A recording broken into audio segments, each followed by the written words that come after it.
사랑을 위해 자기 인생을 통째로 바친 사람을 보신 적 있나요? 여기 40년 전 헤어진 여자를 위해 평생을 막노동하며 재산을 모은 한 남자가 있습니다. 기계음 섞인 거친 숨소리만 들리는 차가운 중환자실. 하얗게 질린 정우 오빠가 떨리는 손으로 제게 낡은 수첩을 건넸습니다. 그 안에는 40년치의 붙이지 못한 편지와 억척스럽게 모은 예금 통장이 들어 있었죠. 오빠, 이게 다 뭐야? 왜 이렇게 바보같이 살았어? 미니야, 내가 포기했던 그 무대, 그거 다시 세워주고 싶었어. 그는 제게 돈을 준 것이 아니었습니다. 제가 40년 전 포기했던 꿈을 돌려준 것이었죠. 남편조차 고개를 숙이게 만든 이 남자의 지독한 순애보. 그 끝에 남은 진실은 무엇일까요? 전체 사연을 다 들으신 후 구독과 좋아요, 그리고 공감 내용을 댓글로 남겨주세요. 작은 관심과 배려가 누군가에게 큰 위로와 힘이 됩니다. 멈춰버린 40년의 시간. 사랑에도 유통기한이 있을까요? 만약 40년이라는 세월이 흘러도 변하지 않는 마음이 있다면 그것은 축복일까요? 아니면 지독한 형벌일까요? 오늘 저는 아주 오래전 잃어버렸던, 아니 어쩌면 스스로 버렸던 한 남자의 그림자와 마주한 이야기를 들려드리려 합니다. 오후에 햇살이 나른하게 내려앉은 수원 행궁동의 성곽길은 오늘도 평화롭기만 했습니다. 시장 바구니 안에는 남편이 좋아하는 굴비 2마리와 저녁찌개에 넣을 애호박 하나가 얌전하게 담겨 있었지요. 제 이름은 이민희, 올해로 62이 된 평범한 전업주부입니다. 누군가의 아내로 또 2아이의 엄마로 헌신하며 살아온 지난 세월은 마치 잘 짜인 각본처럼 무난하고 단조로웠습니다. 가끔 가슴 한구석이 서늘해질 때도 있었지만 그것이 나이가 들어 생기는 허기인지 아니면 오래전 묻어둔 그리움인지 알지 못한 채 그저 앞만 보고 걸어왔습니다. 성곽길 아래 모퉁이를 돌 때였습니다. 낡은 벤치 옆에 서서 성벽 너머를 멍하니 바라보던 한 남자의 뒷모습이 시야에 들어왔습니다. 하얗게 센 머리칼과 조금은 굽은 어깨, 하지만 꼿꼿하게 세운 그 자태가 이상하게도 눈에 밟혔습니다. 그를 지나치려던 찰나 공기를 가르고 나직한 목소리가 제 발길을 붙잡았습니다. 미니야. 그 한마디에 40년이라는 거대한 시간이 단숨에 무너져 내렸습니다. 뒤를 돌아보자 그곳엔 1985년 대학 교정 연극 동아리에서 저를 향해 환하게 웃어주던 그 청년이 노인이 되어 서 있었습니다. 정우 오빠였습니다. 세월은 그의 얼굴에 깊은 골을 만들어 놓았지만 저를 바라보는 그 선한 눈매만큼은 거짓말처럼 예전 그대로였습니다. 정우 오빠? 오빠 맞아요?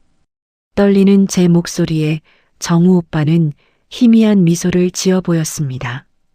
그 미소 안에는 말로 다 할 수 없는 수많은 사연이 고여 있는 듯 했습니다. 우리는 약속이라도 한 듯 가까운 찻집으로 향했습니다. 쌍화차 향기가 자욱한 그곳에서 마주 앉은 오빠의 손은 세월의 풍파를 견뎌온 듯 거칠고 투박했습니다. 오빠는 제가 어떻게 살아왔는지 묻지 않았습니다. 그저 제 얼굴을 하나하나 눈에 담으며 마치 아주 귀한 보물을 확인하듯 조심스럽게 입을 열었습니다. 저는 그저 남편 만나 아이들 키우며 남들 사는 것처럼 살았다고 부끄러운 고백을 하듯 짧은 인사를 건넸지요. 하지만 오빠의 다음 말은 평온했던 제 심장에 커다란 돌덩이를 던졌습니다. 나는 아직 혼자야. 미니야, 내가 가고 나서 내 시간은 한 발자국도 움직이지 못했거든. 평생을 독신으로 살았다는 그의 말에 저는 할 말을 잃었습니다. 가난하다는 이유로 제 어머니에게 모진 수모를 당하고 쫓겨나듯 떠났던 그가 왜 아직도 그 아픈 기억 속에 머물러 있는 것인지 도무지 이해할 수 없었습니다. 오빠는 허허롭게 웃으며 찻잔을 만졌지만 그 웃음 뒤에 가려진 고독의 깊이가 가늠조차 되지 않아 제 마음이 저려왔습니다. 우리는 찻집을 나와 다시 성곽길을 걸었습니다. 오빠는 제가 20대 때 가장 좋아했던 그 성곽길 모퉁이를 정확히 기억하고 있었습니다. 마치 어제 헤어졌다 오늘 다시 만난 사람들처럼 우리는 과거의 파편들을 하나둘 꺼내 놓았습니다. 하지만 즐거움도 잠시 정우 오빠의 안색이 급격히 어두워지는 것을 느꼈습니다. 가끔씩 가슴을 움켜쥐며 밭은 기침을 내뱉는 그의 모습에서 불길한 징조가 읽혔습니다. 오빠 어디 안 좋아요? 안색이 너무 안 좋아 보여요. 제 물음에 오빠는 대답 대신 먼 산을 바라보며 쓸쓸한 미소만 지었습니다. 그리고는 품 안에서 낡고 해진 수첩 하나를 꺼내 저에게 건네려다 이내 멈칫하며 다시 집어넣었지요. 그 수첩 안에 무엇이 담겨 있는지, 왜 그가 40년 만에 이곳 수원을 다시 찾았는지 그때는 미처 알지 못했습니다. 어느덧 해는 뉘엿뉘엿지고 있었고 제 휴대폰에는 남편으로부터 저녁 식사를 묻는 메시지가 와 있었습니다. 현실로 돌아가야 할 시간이었지요. 하지만 발길이 떨어지지 않았습니다. 무언가 큰일이 일어날 것만 같은 예감. 그리고 정우 오빠가 숨기고 있는 그 무거운 진실이 곧 저를 덮칠 것만 같아 두려움이 밀려왔습니다. 미니야, 만나줘서 고맙다. 너 행복한 거 봤으니 이제 됐다. 작별 인사를 건네는 오빠의 뒷모습 위로 붉은 노을이 길게 드리워졌습니다. 그것은 마치 한 시대가 저무는 풍경 같기도 했고 앞으로 다가올 거대한 폭풍 전의 고요함 같기도 했습니다. 저는 몰랐습니다. 이 만남이 제 남은 인생을 통째로 뒤흔들 위기의 시작이자 40년 동안 감춰져 왔던 잔인하고도 아름다운 진실의 문을 여는 열쇠가 될 줄은 말입니다. 다음 날부터 정우 오빠는 연락도 없이 사라집니다. 걱정스러운 마음에 그가 묵었다던 여관을 찾아간 미니는 그곳에서 오빠가 흘리고 간 피 묻은 손수건과 정체 모를 병원 진단서를 발견하며 본격적인 갈등의 소용돌이 속으로 빠져들게 됩니다. 과연 오빠가 숨기고 있는 마지막 비밀은 무엇일까요? 엇갈린 시간의 진실. 어제 정우 오빠를 만났던 일이 마치 꿈만 같았습니다. 밤새 뒤척이며 40년 전의 기억들을 들춰보느라 한숨도 자지 못했지요. 아침 일찍 서둘러 어제 오빠가 묵고 있다는 행궁동의 작은 여관을 찾았습니다. 하지만 오빠의 방 앞엔 굳게 닫힌 문과 함께 서늘한 기운만이 감돌고 있었습니다. 주인 아주머니께 물으니 새벽같이 나갔는데 아직 돌아오지 않았다고 하더군요. 불안한 예감이 엄습했습니다. 방 문틈 사이에 끼어있던 낡은 수첩과 바닥에 떨어진 붉은 얼룩이 묻은 손수건이 제 심장을 내려앉게 만들었습니다. 수첩을 펼치자 그 안에는 정우 오빠가 아닌 제가 평생 잊고 싶었던 어머니의 서슬퍼런 목소리가 활자가 되어 박혀 있었습니다. 40년 전 제가 정우 오빠를 매정하게 떠났던 그날, 사실 어머니는 정우 오빠를 따로 불러 세워 입에 담지 못할 모욕을 주었다는 사실을 이제야 알게 되었습니다. 가난한 연극쟁이가 내 딸 인생 망치는 꼴은 죽어도 못 본다며 어머니가 건넨 돈 봉투를 오빠는 차마 받지 못하고 그 자리에서 무릎을 꿇었다고 적혀 있었습니다. 저는 그저 오빠가 나약해서 나를 포기한 줄로만 알고 평생을 원망하며 살았는데 진실은 그게 아니었습니다. 미안해, 오빠. 나는 아무것도 모르고 텅 빈 방에서 수첩을 가슴에 품고 한참을 울었습니다. 나를 위해 온갖 비난을 감내하며 침묵했던 남자의 세월이 너무나 무겁게 다가왔습니다. 그때였습니다. 수첩 뒷장에 끼워진 대학병원 봉투가 눈에 들어왔습니다. 조심스럽게 꺼내본 종이 위에는 최장암 사기라는 4글자가 선명하게 적혀 있었습니다. 눈앞이 캄캄해졌습니다. 오빠가 왜 40년 만에 나를 찾아왔는지, 왜 나에게 행복하냐고 거듭 물었는지, 그제야 모든 조각이 맞춰졌습니다. 그는 자신의 생이 끝나가는 길목에서 마지막 작별 인사를 하러 온 것이었습니다. 저는 미친 듯이 오빠를 찾아 나섰습니다.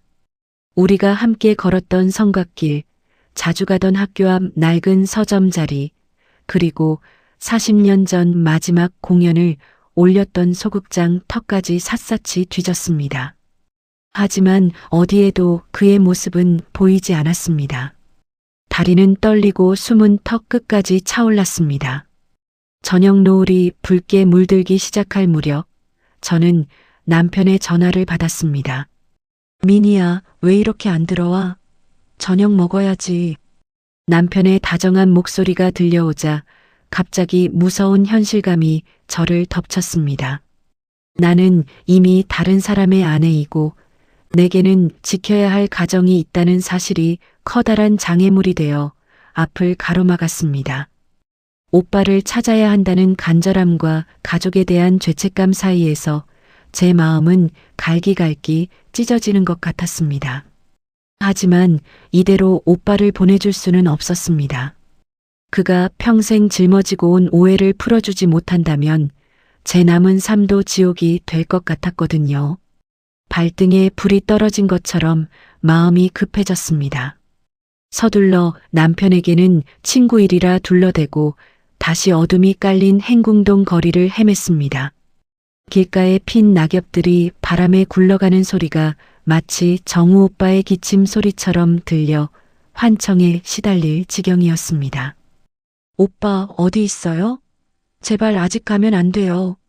캄캄한 밤 가로등 불빛 아래에서 저는 주저앉아 기도했습니다.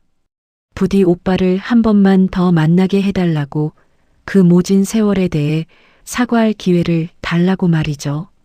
그때 멀리 성곽길 끝자락에서 휘청거리며 걷고 있는 그림자 하나를 발견했습니다.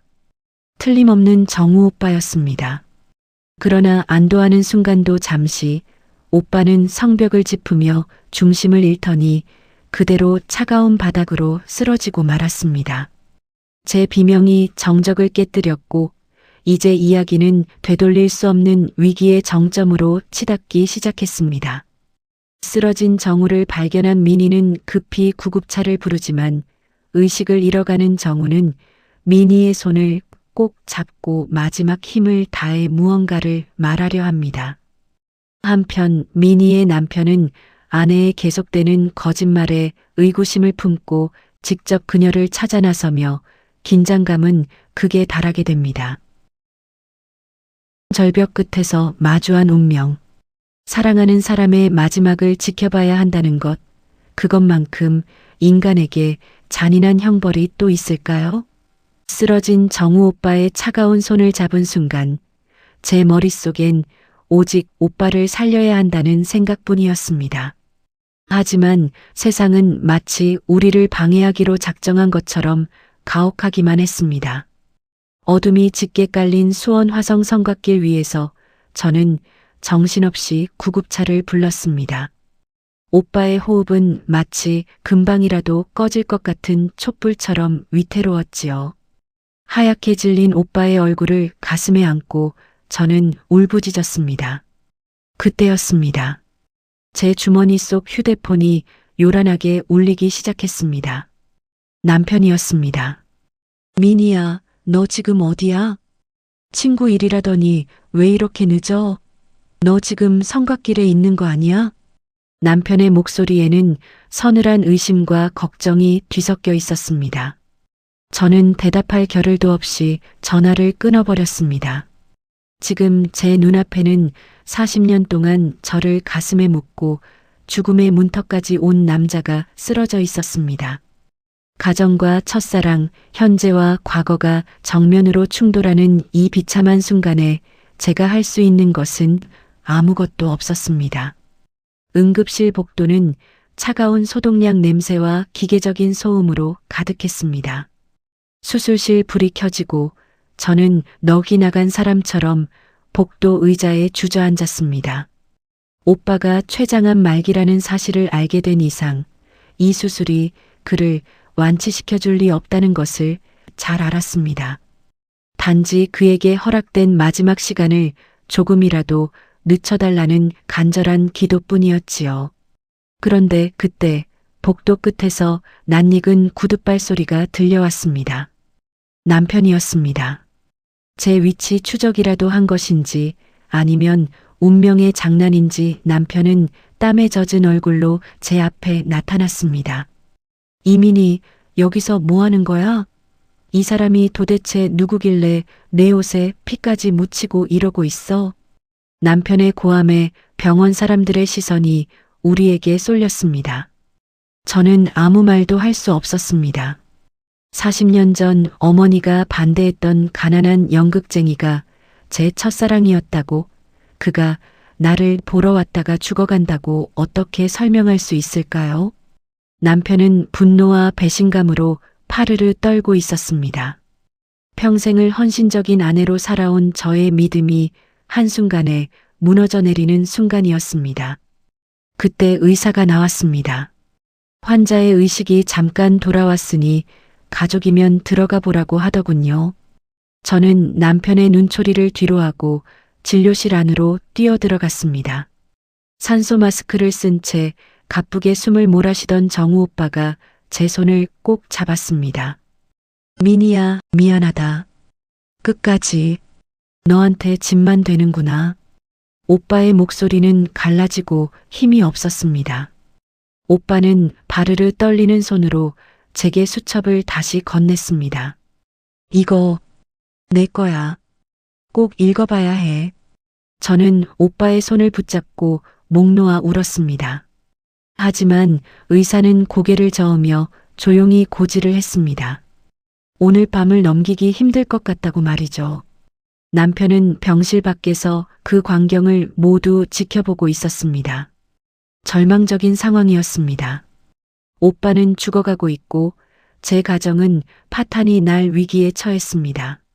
저는 이 비극적인 연극의 주인공이 된 것만 같았습니다.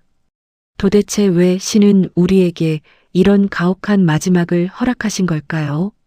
오빠의 심박수 측정기 소리가 점점 느려지기 시작했고 저는 숨이 막히는 긴장감 속에 오빠의 마지막 숨결을 지켜봐야만 했습니다. 이 위기를 극복할 방법은 이제 아무것도 남아있지 않은 것 같았습니다. 정우의 임종 직전 남편은 아내의 절박한 눈물을 보며 무언가 결심한 듯 병실 안으로 들어옵니다.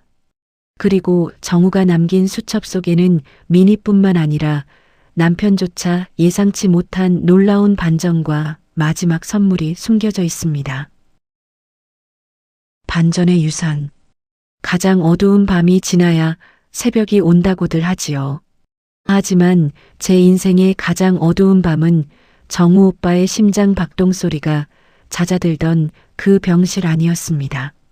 모든 것이 끝났다고 생각한 순간 예상치 못한 곳에서 구원의 손길이 뻗어왔습니다. 병실 밖에서 살풍경한 눈으로 저를 노려보던 남편이 천천히 문을 열고 들어왔습니다. 폭풍전야 같은 정적 속에서 남편은 침대에 누운 정우 오빠와 저를 번갈아 보았지요. 금방이라도 소리를 지를 것 같던 남편은 그러나 오열하는 저의 굽은 등과 초점이 흐려진 정우 오빠의 눈동자를 마주하고는 깊은 한숨을 내뱉었습니다. 남편은 무뚝뚝하게 제 어깨를 감싸 안으며 정우 오빠에게 말했습니다. 걱정 마시오. 이 사람 내 아내니까 내가 책임지고 데려가겠소. 당신도 이제 그만 편히 쉬시오. 질투와 분노 대신 인간적인 연민을 택한 남편의 그 한마디는 팽팽했던 갈등의 실타래를 푸는 시작이었습니다. 정우 오빠는 안도한 듯 희미하게 미소 지으며 마지막 숨을 몰아쉬었습니다. 오빠가 떠난 후 저는 오빠가 남긴 낡은 수첩을 남편과 함께 펼쳐보았습니다. 그곳에는 제가 알지 못했던 경이로운 반전이 숨겨져 있었습니다. 수첩 맨 뒷장에는 두꺼운 예금 통장 하나가 끼워져 있었는데 그 안에는 정우 오빠가 40년 동안 노가다판과 시장 바닥을 전전하며 모은 전 재산이 찍혀 있었습니다. 그리고 그 통장의 명의는 정우 오빠도 저도 아닌 수원 행궁동 청년 극단 장학회로 되어 있었습니다. 수첩에 적힌 마지막 유언에는 이렇게 적혀 있었습니다. 민희야, 나는 내가 가난 때문에 무대를 떠나야 했던 그날을 단 한순간도 잊은 적이 없다. 내가 지키지 못한 꿈을 이제는 내 후배들이 그리고 다시 시작할 내가 이뤄주길 바란다. 오빠는 평생 저를 원망하거나 소유하려 했던 것이 아니었습니다. 오히려 제가 잃어버린 젊은 날의 빛을 되찾아주기 위해 자신의 인생 전체를 제물로 바쳤던 것이지요. 이 사실을 알게 된 남편 또한 숙연해진 얼굴로 제 손을 꼭 잡았습니다. 남편은 제 과거를 탓하는 대신 오빠의 장래를 손수 챙기며 저와 함께 오빠의 마지막 길을 배웅해 주었습니다. 오랫동안 쌓여왔던 오해와 불신이 오빠의 숭고한 유산 앞에서 눈 녹듯 사라졌습니다. 정우 오빠가 남긴 것은 단순히 돈이 아니었습니다. 그것은 저와 제 남편 사이의 뒤늦은 신뢰였고 제가 평생 외면해왔던 제 안의 열정을 다시 불러일으키는 불씨였습니다. 숨가쁘게 달려온 비극은 정우 오빠의 죽음과 함께 끝난 것이 아니라 새로운 희망의 씨앗을 뿌리며 갈등의 완전한 봉합으로 향하고 있었습니다. 모든 갈등이 해소된 후 민희는 정우의 유지를 받들어 노인들을 위한 극단을 창단합니다. 무대 위에서 다시 빛나는 민희의 모습과 함께 지나간 사랑이 후회가 아닌 삶의 동력이 되었음을 보여주며 감동적인 희망의 메시지로 대단원의 막을 내립니다. 다시 피어나는 마지막 잎새. 사랑은 때로 누군가의 가슴속에 박제된 화석처럼 느껴지기도 합니다.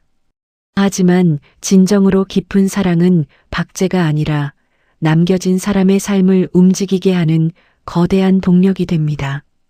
정우 오빠가 제게 남긴 것은 낡은 수첩과 통장이 아니라 다시 꿈을 꿀 수 있다는 용기였습니다. 정우 오빠를 보내고 맞이한 수원의 봄은 여느 때보다 눈부셨습니다. 성곽길을 따라 흐드러지게 핀 벚꽃잎들이 마치 오빠가 하늘에서 보내는 축복처럼 바람에 흩날렸지요. 저는 더 이상 과거의 상처에 머물러 있는 비련의 주인공이 아닙니다.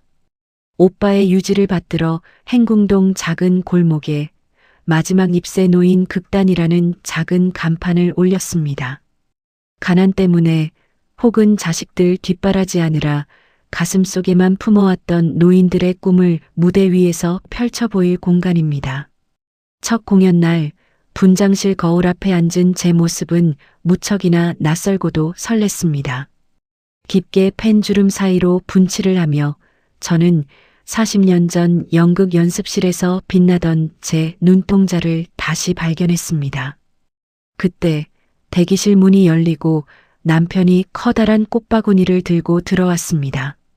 남편은 쑥스러운 듯 헛기침을 하더니 제 손을 꼭 잡았습니다. 이민희, 오늘 당신이 세상에서 제일 예쁘다. 정우, 그 사람도 하늘에서 웃고 있을 거야. 남편의 그 한마디에 맺혀있던 마지막 눈물 한 방울이 툭 떨어졌습니다. 오해와 반목을 넘어 우리는 이제 서로의 꿈을 응원하는 진정한 동반자가 되었습니다. 무대에 막이 오르고 조명이 저를 비추자 객석의 소음이 잦아들었습니다. 저는 무대 한가운데 서서 하늘을 향해 나직하게 은조렸습니다. 오빠, 보고 있지? 오빠가 지켜준 이 꿈, 이제 내가 많은 사람과 나누며 살아갈게. 공연은 성황리에 끝났고 관객들의 박수 소리는 마치 파도처럼 밀려와 제 가슴을 적셨습니다. 저는 그 박수 소리 속에서 정우 오빠의 목소리를 들었습니다. 행복해라, 민희야. 그거면 됐다. 는 그 따뜻한 울림을요. 인생에는 다양한 사랑이 있습니다. 곁에서 숨쉬는 사랑, 멀리서 지켜보는 사랑, 그리고 누군가의 삶을 완성해주는 사랑까지 말입니다. 저는 이제 그 모든 사랑을 품고 내일을 향해 걸어갑니다. 누군가를 지극히 사랑했다는 기억은 한 사람의 인생을 얼마나 단단하게 만드는지, 그리고 그 사랑이 어떻게 또 다른 희망으로 피어나는지 이제는 압니다. 여러분의 가슴 속에도 혹시 멈춰버린 시간이 있나요? 그렇다면 이제 그 시간을 깨우고 다시 걸어나가시길 바랍니다. 사랑은 결코 사라지지 않고 우리 안에서 늘 새로운 꽃으로 피어나니까요. 사연에 공감을 하셨다면 구독과 좋아요, 그리고 공감 내용을 댓글로 남겨주세요. 작은 관심과 배려가 누군가에게 큰 위로와 힘이 됩니다.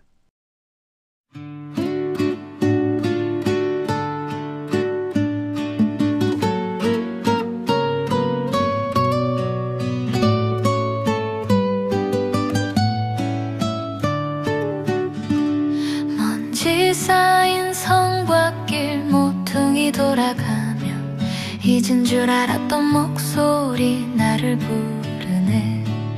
백발의 그 눈빛 예전 그대로인데 살피면 세월은 어디로 흘러갔나요? 아프게 묻어둔 내 첫사랑의 이름, 당신은 평생을 나 하나 위해 살았군요. 낡은 수첩 속에 담긴 그 지독한 순애보, 이제야 당신의 눈물을 알 것 같아요. 못다 피운 나의 무대, 당신이 세워준 꿈, 마지막 잎새 되어 내 곁에 머물다 간 사람, 고마워요 그 긴 시간 나를 지켜줘서. 석양 아래 지는 꽃은 슬프지 않아, 당신이 남긴 사랑으로